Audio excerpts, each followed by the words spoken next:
Aya. Om Namo Bhagavate Vasudevaya.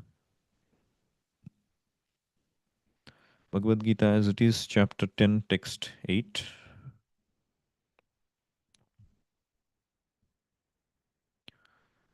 Aham sarvasya prabhavo mattah sarvam pravartate iti matva bhajante mam buddha bhava samanvitaha. So this is these four verses 8, 9, 10, 11 of the 10th chapter. They are considered to be the Chatushloki verses of Bhagavad Gita. Meaning, if we learn these four, the sum and substance of Bhagavad Gita is understood. And the sum and substance of the Vedic knowledge is understood. The whole Vedic knowledge, Chaitanya Mahaprabhu explains that it has only three topics: Sambandha, Abhidheya, and Prayojana. Sambandha means how to re-establish our lost relation with the Supreme Personality of Godhead, Krishna. That is Sambandha. And how do we establish that relation? By learning about the Supreme Lord, by hearing about the Supreme Lord, by hearing the knowledge about the Supreme Lord, by hearing about his opulences, like how Krishna is describing in this chapter. That is how we establish Sambandha. And then how to act in that Sambandha is called Abhidheya. Having established that Sambandha, just like when you are getting married, the parents look for a Sambandha relation with somebody, getting to know them, what is their background, do they suit your mentality. And then once they get married, acting in that relation, that is called Abhidheya. And Prayojana means the result of that. Like you get a child. Similarly, when you act in the relationship with God, the result is you develop or reawaken your love for God, love for Krishna. That is the Prayojana. So these are the three purposes of the Vedic literature. And all these three purposes are mentioned in these four verses. Starting with this, Krishna is saying, Aham sarvasya prabhavaha. I am the origin of everything, both the spiritual and material worlds, and not only the material and spiritual worlds, but of all the great personalities, the great demigods, even Brahma, Shiva, Aham sarvasya prabhavaha. Mattah sarvam pravartate. From me emanates everything.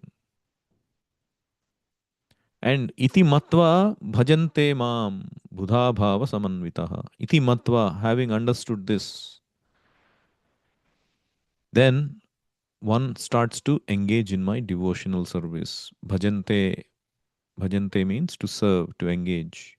Bhajante mam, who not ordinary people, Buddha, very intelligent people. Buddh means wisdom, having intelligence.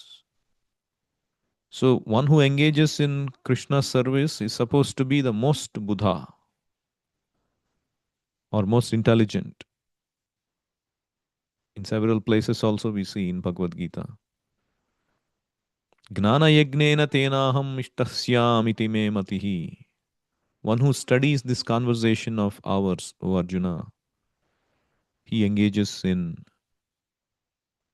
devotional service. One who is a Gnani, who understood this. And in another verse he says, 7th chapter, Bahunam janmanam ante gnanavan mam prapadyate. One who is a real Gnani, he surrenders and worships me. Chaitanya Charitamrita, Krishnadas Kaviraj Goswami says, Krishna yei bhaje sei bada chatur.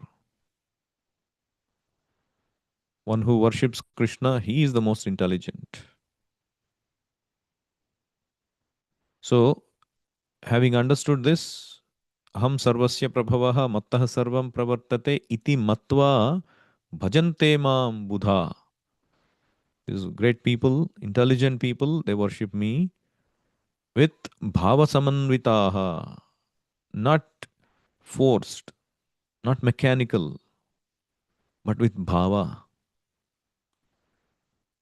In the stage of Krishna consciousness, there are 9 developments that one sees in their heart. First is the faith that yes, here is something bona fide, but he has not developed any conviction. But by sadhu sangha, he develops that stronger faith further. Ado shraddha tata sadhu sangha, which is association with devotees. Tata bhajana kriya, he progresses further to take initiation or take up more responsible services to worship the deity and so on and so forth. And as a result of all this, anardha nivritti syat, all the anardhas in the heart are removed. And then, once the anardhas in the heart, the misgivings, the past habits, sense gratificatory habits, they are removed, anardha nivritti happens. Tato nishtha, once faith becomes even stronger, nishtha, fixed up, and then one starts to taste this Krishna consciousness. Until that time, there is, yes, there is taste, but because of our material contamination, we keep getting pulled towards material tastes. But when the anardhas are removed, then the taste is arisen. Tato ruchistadha, and then asakti. We become attached to Krishna and Krishna's service. And then comes bhava and prema. Bhava is the preliminary stage of love of Krishna. And then prema is the full blown love of Krishna. So that's the stage Krishna is talking about. Buddha bhava samanvitaha. So once you understand Krishna, establish the relation with Krishna, sambandha, then you start to worship Krishna with full bhava samanvitaha. Now in the purport, Prabhupada talks about so many Vedic statements you all should read. So many Vedic statements, because people may say, oh, Krishna is claiming he is the origin of everything. But he is not saying he is the origin of the great demigods, Brahma, Shiva. Maybe he is the origin of smaller people. No, he is saying Sarvasya Prabhavaha, of everything that be. And to prove that, Prabhupada is quoting so many Vedic statements. You should all read. Just give one or two examples. In Atharva Veda, Prabhupada is quoting, Yo Brahmanam Vidadhati Purvam Yo Vai Vedamscha Gapayati Sma Krishnaha. It was Krishna who in the beginning instructed Brahma in Vedic knowledge and who disseminated Vedic knowledge in the past. And then Narayanat Brahma Jayate, Narayanat Prajapati Prajayate, Narayanat Indro Jayate, Narayanat Ashtau Vasavo Jayante, Narayanat Ekadasha Rudra Jayante, Narayanat Dvadashadityaha. From Narayana, Brahma is born. From Narayana, the patriarchs are also born. Indra is born. The 8 Vasus are born. 11 Rudras are born. The 12 Adityas are born. Brahmanyo Devaki Putraha, the son of Devaki, Krishna, is the Supreme Personality.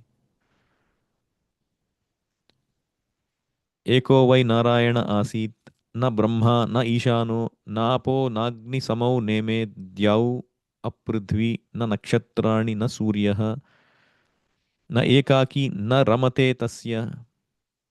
In the beginning of creation, there was only the Supreme Personality Narayana. There was no Brahma, no Shiva, no fire, no moon, no stars in the sky, no sun. There was only Krishna who creates all and enjoys all. So, in this way, so many are quoted by Srila Prabhupada. So, as you can see, Krishna is the origin of all these great personalities, the spiritual world and the material world. So, the matter, it comes into existence because of Krishna. Matter is the energy of Krishna, not the other way around.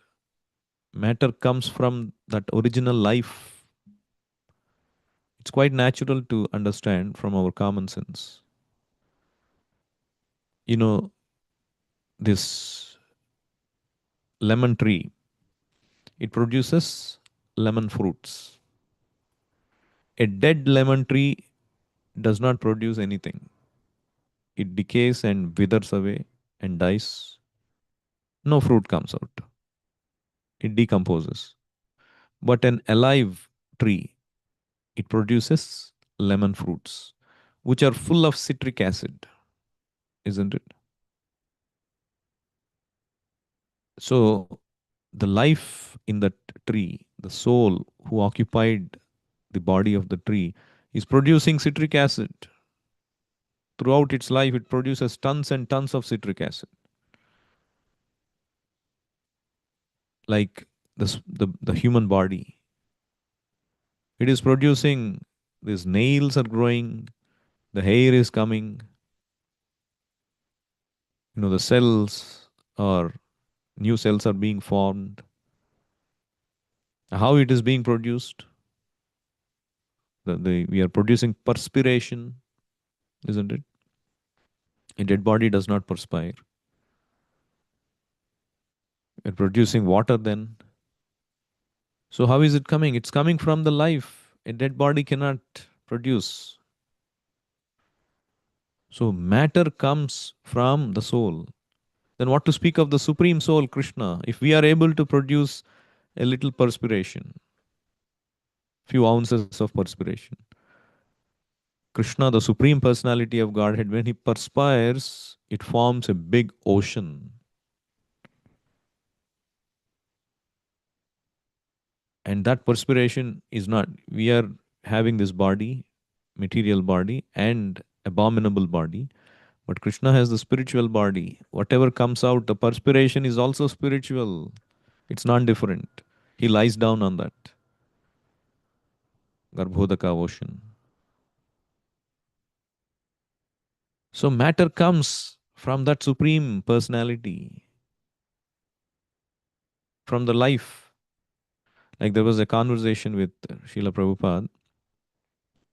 So one devotee was carrying questions asked by some scientists, and Prabhupada is answering. So, so one of the questions that was posed is that a scientist, there was one scientist who had said, we don't know where the ingredients came from. This world has started, the universe has started with Big Bang, and before that, they don't know how it started. But then that Big Bang produced all these ingredients. So we don't, but they say we don't know where the ingredients came from, but we are sure that there is, they're theorizing what could have been the possibility and all that. Then Prabhupada said, then why do you talk nonsense? If you do not know, what is the use of talking nonsense? You do not know from where these ingredients have come. But our answer is Krishna is revealing in this verse. Aham sarvasya prabhavo mattah sarvam pravartate. The ingredients are coming from me. Everything comes from me. Just like you can produce also perspiration, you can also produce ingredients because you are part and parcel of Krishna.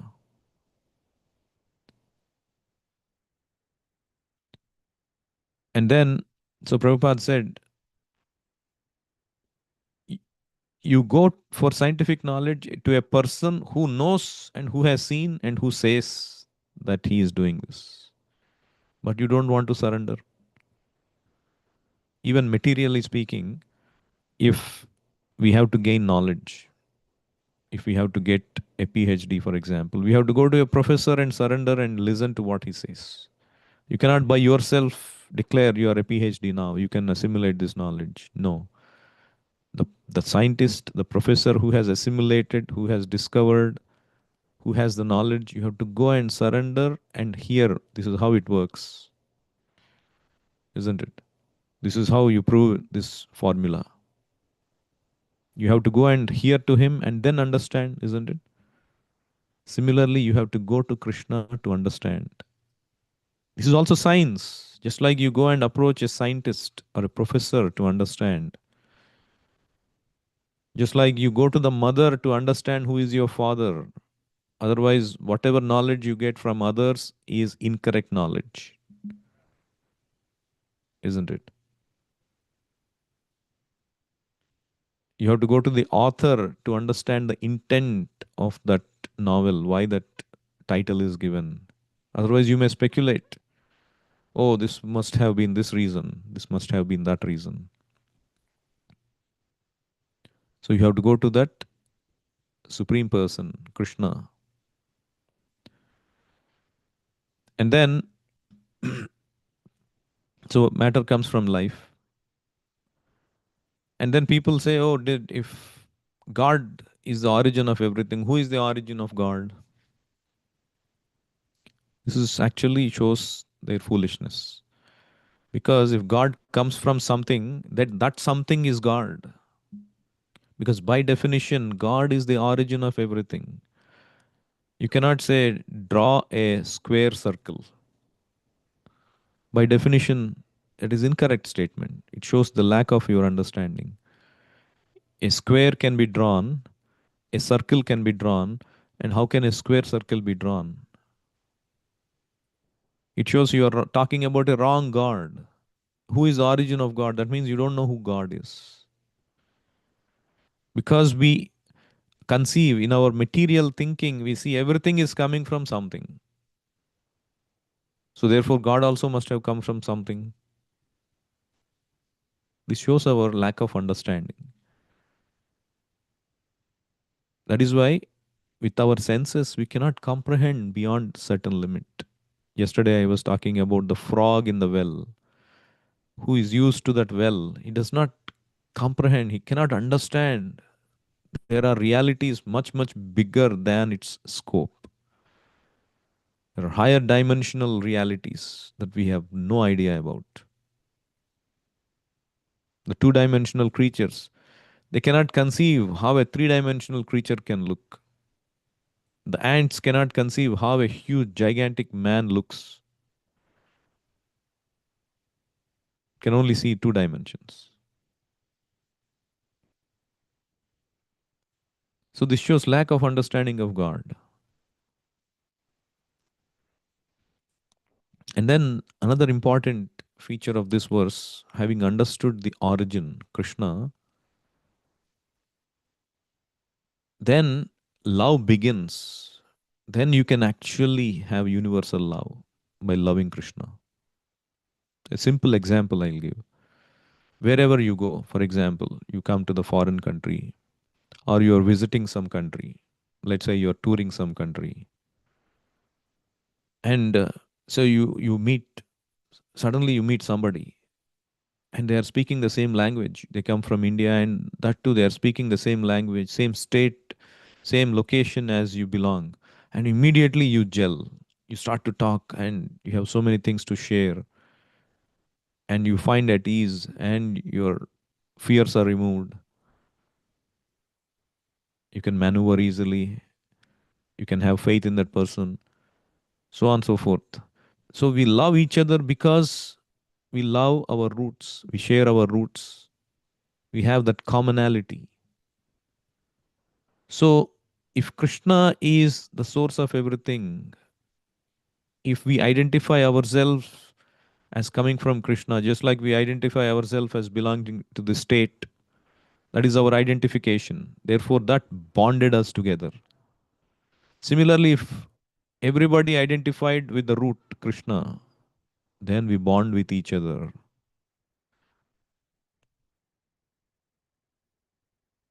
Prabhupada gives another powerful example of a bride who just gets married, and she has to go to the bridegroom's house, and she doesn't know anybody there, completely new for her. But she tries to satisfy everyone, she loves everyone because she accepted and she loved that bridegroom, that person who is she is marrying. Because of that love for that person, she automatically loves, oh, I must take care of this a nephew of his. I must take care of the sister of his. I must take care of the mother of his, the servant of his. Everybody becomes dear to her because this person has become dear to her. I should please him. See how by loving Krishna, we love automatically everyone. The universal love is possible only when you love God. People ask this question many times. In a recent satsang, also, somebody asked, so why do you waste money in doing, let's say, milk abhisheka to Krishna? No, why can't you give the money to poor people? Or there are so many things which need attention in this world. Why don't you give it? So, this is the understanding people have that if you love somebody, then the problem is solved. It's just like you love your community, you help your community, the problem is solved. Of course, the problem is solved for that. But when you love your community and you're doing things for your community, automatically you're hurting the interest of another community. So in India, for example, there are different states. Some states are fighting for water with each other. And so you love that state, you help them get the water. That means you are depriving water from the other state. That means you cannot love somebody without hurting somebody in this world. You love the poor people, you feed them without knowing that the money you are giving to them, they're using to buy, let's say, a, a beef or hamburger, whatever nonsense. That means you're killing the animal, you're hurting the animal by loving somebody, by having that concern for somebody. So that means our intention is good, but we don't know how to properly use that intention because we are not doctors. Our intention is cure the patient, somebody is suffering. But because we are not the doctor, we don't know how to give the right medicine. When the doctor orders fasting for the patient, we think, oh, the patient is suffering, I must help him. You go and feed, and the patient may die. So our intention is good, but it is wrongly placed. But when you come to the point of Krishna, and then Krishna knows how to treat everyone, how to show compassion, how to bring everyone, and you work for Krishna's mission, then automatically Krishna will take care of everything. Yasmin tushte jagat tushtam. So, universal love is possible only when you love Krishna. And in this verse, Prabhupada also talks about how this Buddha Bhava, the most intelligent person, takes to Krishna. So, there was once a father who had four sons, and he had tens of thousands of crores, practically unlimited wealth. And in his will, he said, my four sons, they can choose one thing that I have in my possession. And so when that will was read by the lawyer, he asked the first son, what do you want? So he was a sportsman. So he said, I want my father's soccer team. You know, these people, they own the franchises, huge franchise, lot of money, very popular. I want my father's soccer team and all the advertisements and everything that goes with it. Thousands of crores of worth. And then the lawyer said, yes. Are you happy with it? Are you satisfied? He said, yes. And he asked the second son, what do you want? So again, only one thing he can choose.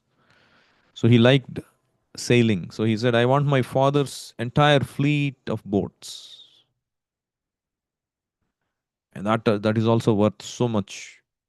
And the lawyer said, yes, you can take it. Are you happy? Yes, I'm happy. And then he asked the third son, what do you want? He was a businessman. And I want my father's investment company. That was also huge. Are you happy? Yes. And then the lawyer stipulated that the father's will said, my sons can have one thing that they want the most. And after that, after they all decided, whatever is left will go to my personal servant. There was a personal servant of his who was very loyal, who sacrificed everything to serve him, who did not want anything back from him. He was so loyal, even though he was not from his own family.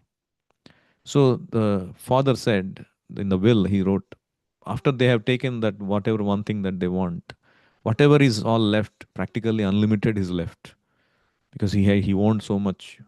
What is this one thing each that they are taking? Whatever is left will go to my personal servant. And then the lawyer asked the fourth son, what do you want? And the fourth son thought for a while and he said, I want the servant. I want the servant. That is really smart, isn't it? And one who takes to Krishna consciousness, similarly, he is intelligent. We have chosen the personal servant of Krishna, Srila Prabhupada, as our spiritual master. And when you choose, there are so many things we could have chosen in life, or we could choose in life: sense gratification, money, business, like how these people are choosing. But we have chosen the personal servant of Krishna, Srila Prabhupada. And what Srila Prabhupada is giving us, he is giving Krishna the unlimited source of happiness, unlimited source of wealth. Materially, whatever you choose, it comes to end. But Krishna is the origin. Aham sarvasya prabhavo. Everything is coming from Krishna. The ultimate happiness comes from Krishna. And we are choosing, we are, this is the wise decision. That is why Krishna says, Buddha bhava samanvitaha. One who comes to me through a spiritual master, he is the most wise. We have become fortunate. So you become fortunate by choosing Krishna, by choosing servant of Krishna, surrendering to a servant of Krishna. I'll stop here. Anyone has any questions or comments?